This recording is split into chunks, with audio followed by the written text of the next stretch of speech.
Hey everyone. A Harris County court is fighting back against revenge porn in a landmark ruling. Plus, would you take a bullet train to Dallas to avoid that boring drive? And a local woman is making headlines and breaking records. Hey Houston newsletter writer Brooke Lewis joins me to recap these stories and more. It's August 15, 2023. I'm Raheel Ramzanali, and here's what Houston's talking about. Hey, Houston, I've got Brooke Lewis. You see what I did there, Brooke? Haha, I know. I had to do it. I'm sorry. What's up? Good morning. How are you, Brooke? I'm doing well. How are you doing?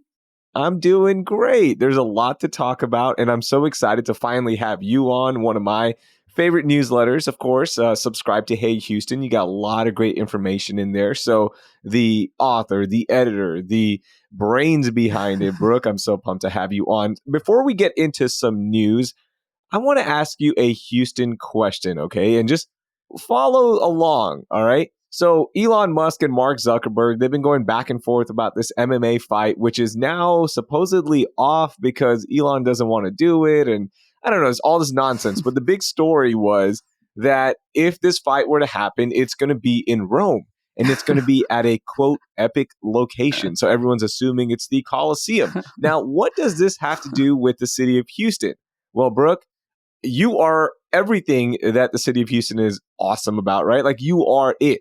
So if they came to you and say, Brooke, we need you to pick an iconic location for this fight because now Zuckerberg and Elon, they want to do it in the city of Houston. Where's your epic location? Where are you picking? Okay, so it has to be the Be Someone sign. Now, I know people are like, how is that possible? There's traffic, it's on I-45, but that's the magic of it, you guys. It is in the middle of everything.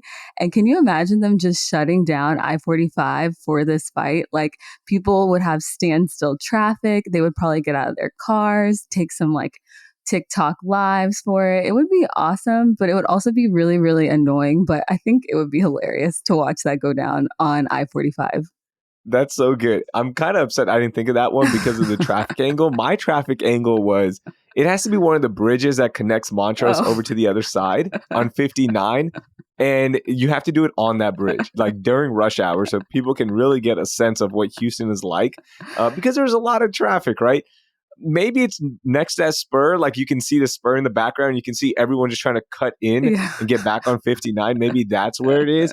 But I like that pick. You could do the water wall. That's an obvious one, right? Like that's a cool background as well. But yeah, I just want to start off with that. I want to get an iconic or epic location, as they called it, before we jump into some news. And let's get into it. Let's talk about some news stories that happened not only on Monday, but over the weekend that we haven't had a chance to talk about. So Brooke, you start us off.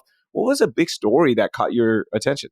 So this story was just really heartwarming that I read about. It is a woman named Elizabeth Francis, and she's a Houstonian, and she recently celebrated her 114th birthday, making her the oldest woman in Texas and also the second oldest woman in the country, which is honestly crazy.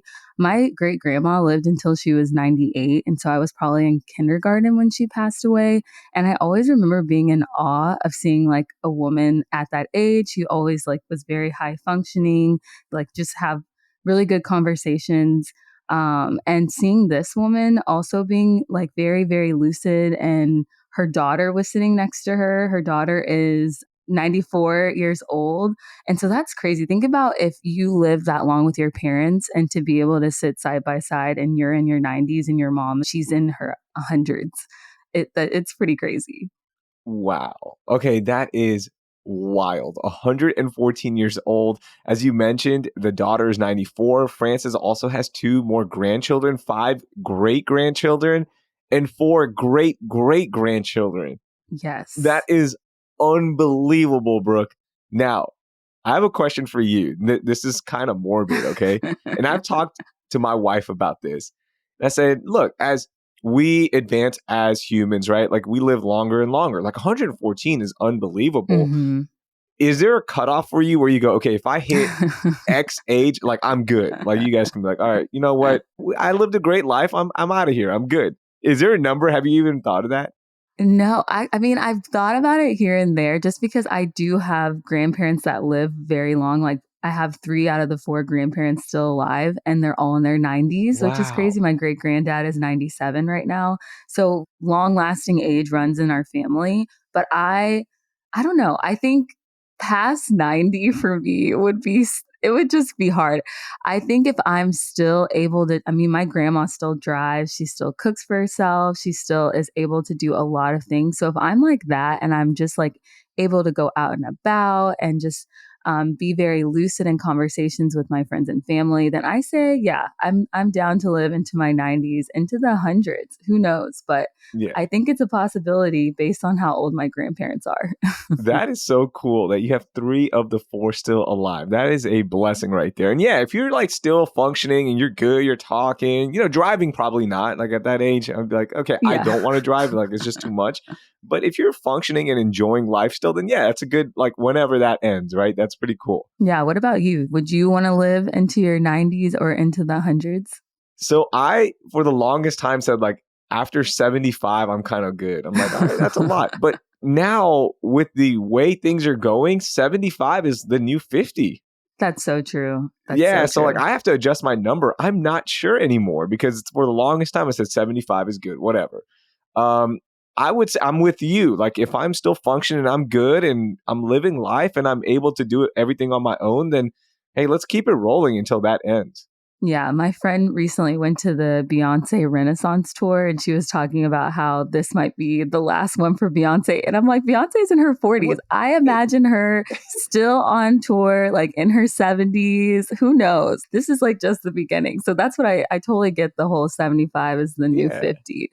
Like 40s is like the new 20s, honestly. I'm telling you. I'm telling you. Okay, my biggest story of the week. This is a really important story because it's really setting a precedent. So, Harris County Court awarded a Katy woman, and she wanted to remain anonymous during this because you'll hear in a second, Jane Doe, $1.2 billion in damages in a landmark revenge porn case ruling. So, for those of you who don't know what revenge porn is, it's when in a relationship, one partner will take pictures, explicit pictures from the other partner and spread them online. They will just do all sorts of nasty stuff. Well, this guy, Marcus Jackson, kept images from his relationship with Jane Doe. Again, she didn't want to be identified in this and shared it all over the internet. He sent it to family members. He leaked images in Jane Doe's work meetings.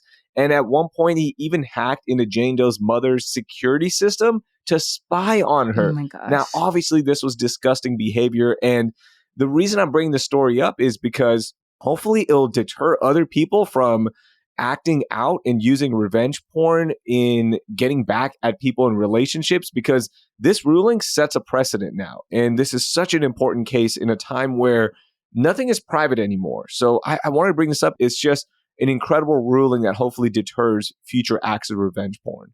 Yeah, like what you said, nothing really is private anymore. And just with social media, you just never know where those kind of photos could end up. And it could have an access of an audience of like thousands and thousands of people. You just never really know. And so that does just protect women and men. And I feel like hopefully help people feel just a little bit more safer that their images are going to be remain private. Yeah, I think that's the big thing, right? So if you're listening to this show, just know that, like, hey, there is a ruling out there. And I think if you have children who are teenagers or even in college, let them know about this. Like, hey, let them know that there are protections now. So, you know, be smart about what you do. Of course, I would say don't send them in the first place. Right. But look, college people are going to do what they do. Adults are going to do what they're going to do, right? But know that this right here, tell somebody like, hey, you leak anything, guess what? We can go to court. Yeah. And I think what's crazy too about those cases is that people will leak photos years later, even Mm, after, the relationship is over, they have no contact with that person. And that person could, be a high profile person. They could have a job that could put a lot in jeopardy for them. So those things are, you just never really know. My advice, just don't send it in the first place, but at yeah. least there's a ruling in place to kind of protect people now. For sure. Okay, Brooke, this is the first time you are joining me on a Tuesday to talk about some big news. So, this is your first time doing rapid fire. So, Ooh, I'm I'm going to throw excited. out some stories to you and we are going to break them down. Here's the first one. The Houston to Dallas bullet train project, which is always in talks. I feel like we've been talking about this for like the last 10 years. Well, it might finally have some actual legs this time because Amtrak could be backing the project. Now, again, this project has been in discussion for years, as long as I can remember, but it never really took off. There was rumors that it was going to start in 2021 and it's going to take about 5 years to construct and get it going. But this bullet train is going to really cut down the time of travel between Houston and Dallas. Some estimates are saying like under an hour, right? We've seen bullet trains all over Japan. Those are awesome to see. My question to you is, if a bullet train were to be completed from Houston to Dallas, would you opt in for the bullet train, or are you still going to make the 4-hour, 5-hour drive to Dallas? Oh my gosh, sign me up for the bullet train. Please sign me up because I went to Dallas earlier this summer just for, a fun weekend, and I hate the Dallas drive. Like, there is something about that drive that is so boring. It's so long.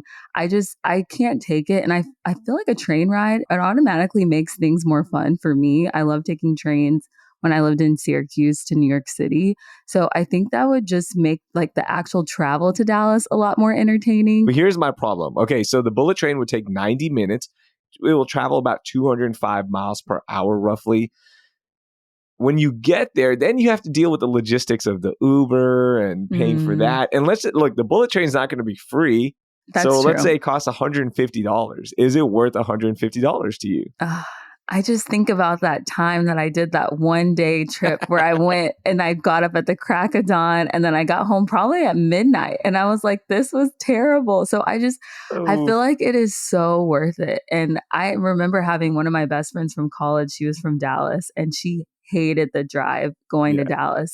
She hated it. And she was saying the other day, she's like, why isn't there a train? Why isn't there just an easier way to get to Dallas without getting on a plane? Even if it was 150, that is a better option for sure. Calculating the Uber, I think it's worth it.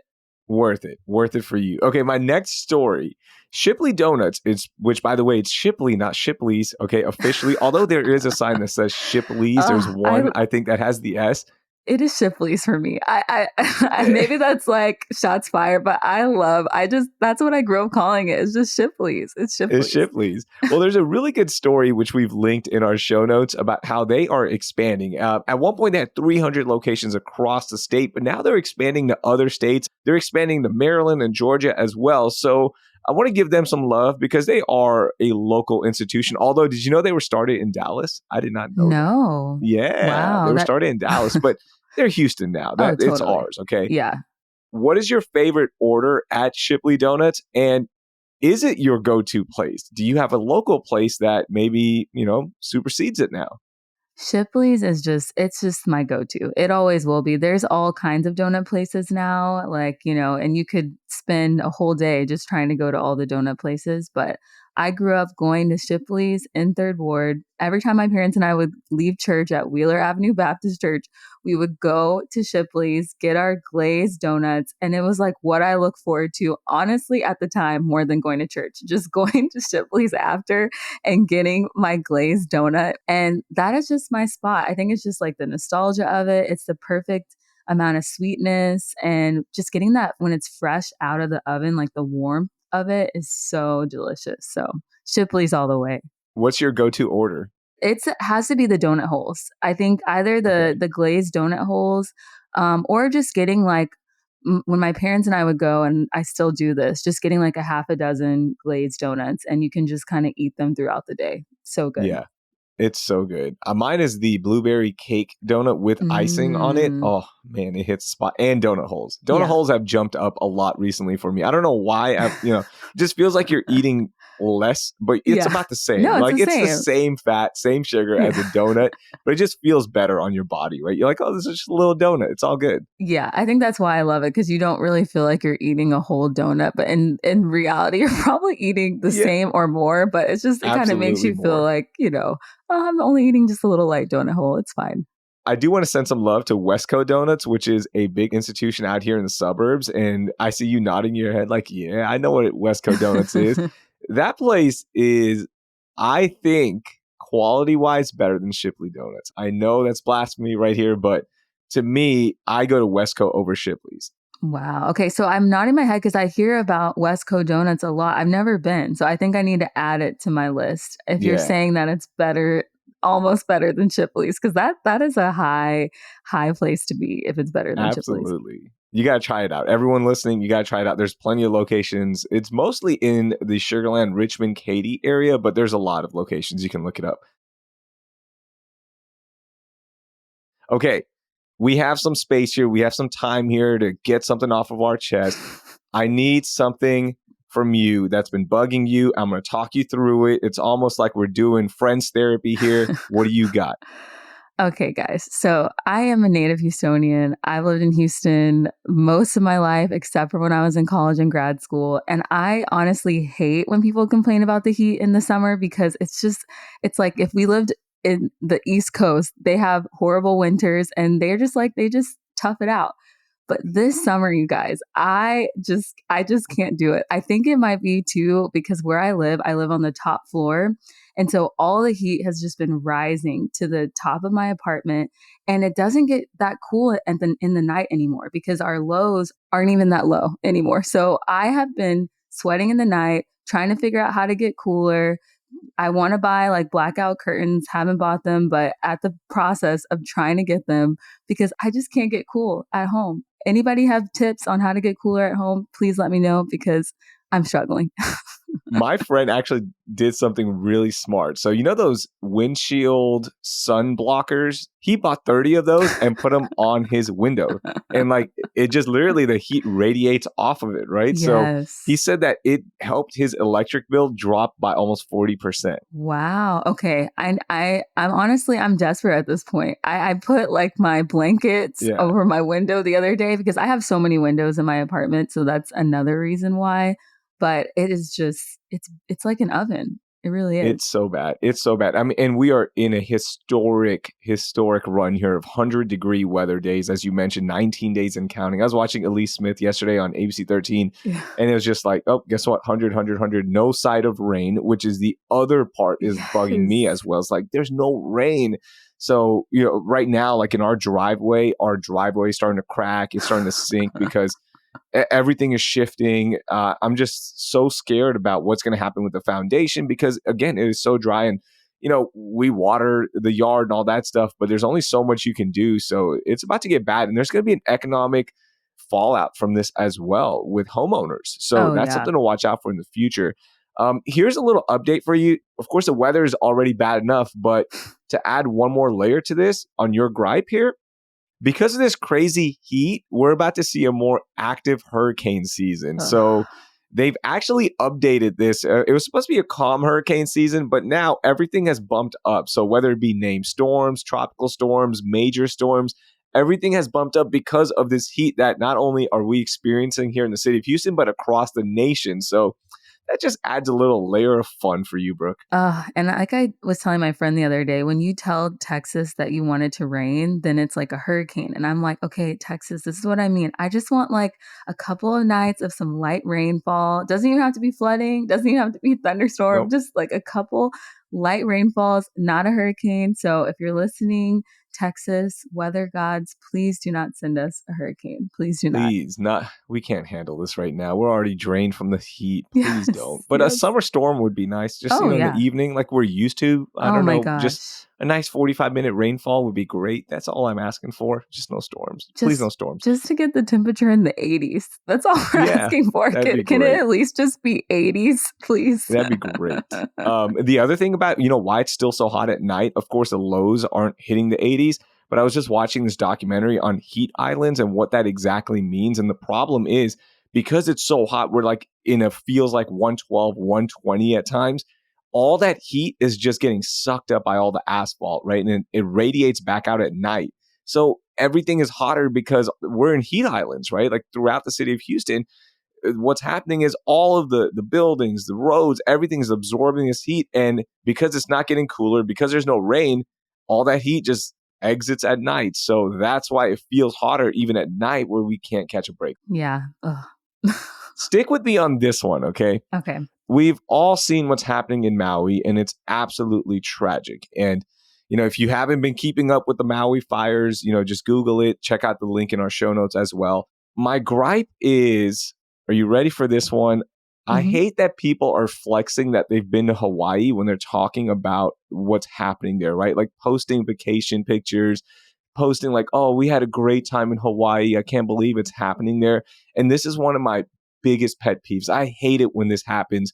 When we're talking about tragedy, whether it be something like the fires, whether it be a celebrity death, people instantly like want to flex, and it bothers me so much. So my gripe is, can we just share pictures of what's happening right now and just show the devastation, share the links to, organizations that are helping out the residents and helping out the area recover, instead of just posting your pictures like, ooh, look, I've been to Hawaii, check this out.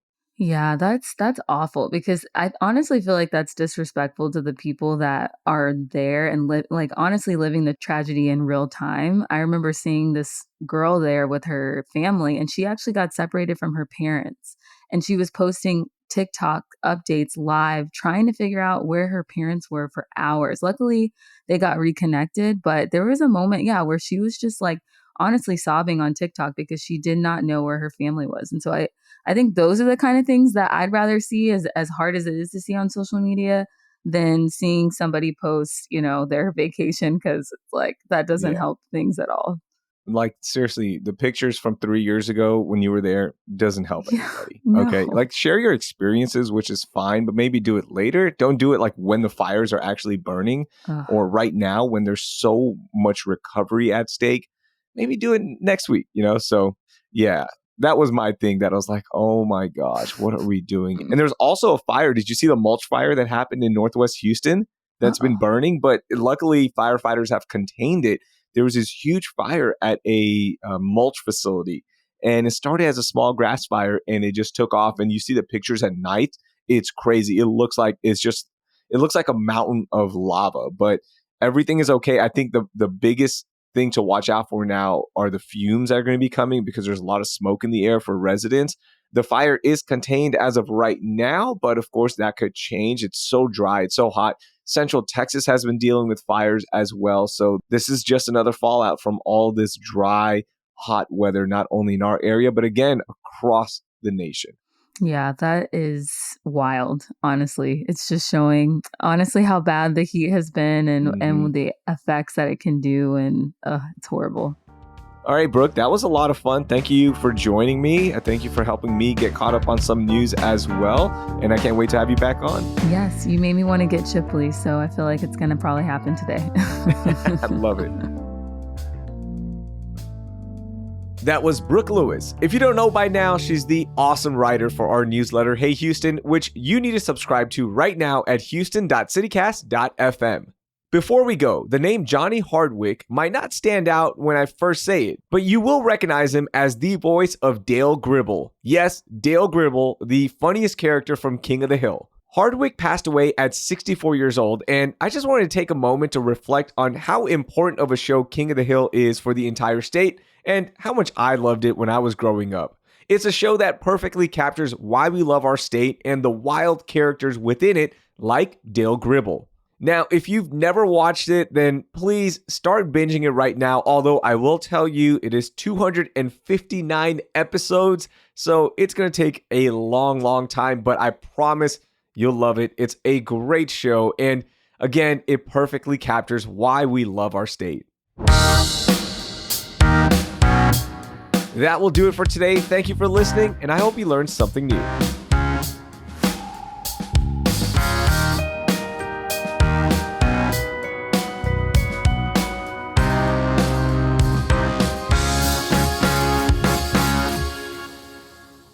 You could do maybe 59 in Bissonnette. That's Oh, iconic that's for a good other one. reasons, for reasons that maybe we don't want to be known for, but still, that's a good one.